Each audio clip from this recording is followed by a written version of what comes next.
There is a trending treatment called Smaz Lifting Botox. روش درمانی جدیدی هست برای لیفت صورت و گردن.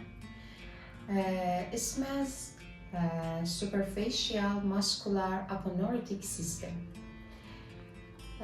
لیفت در ناحیه جلوی گوش، زیر گوش، قسمت شقیقه و ناحیه گردن انجام میشه. این روش در حالا سالهای اخیر به شکل جراحی و کشیدن پوست انجام می شده.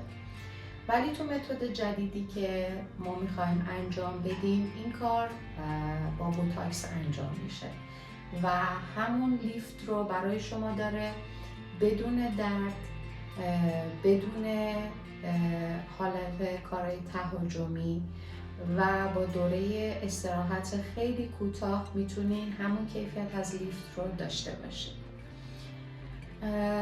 Smaz Lifting yeni bir uygulama.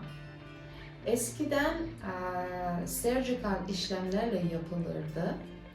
Ama şu an biz bunu botoksla yapacağız. Yani yeni bir uygulama. Çok iyi bir uygulama. Kulak kısmın alt kısmında, kulağın arkasında ve temporal bölgede botoksla işlemi yapıyoruz.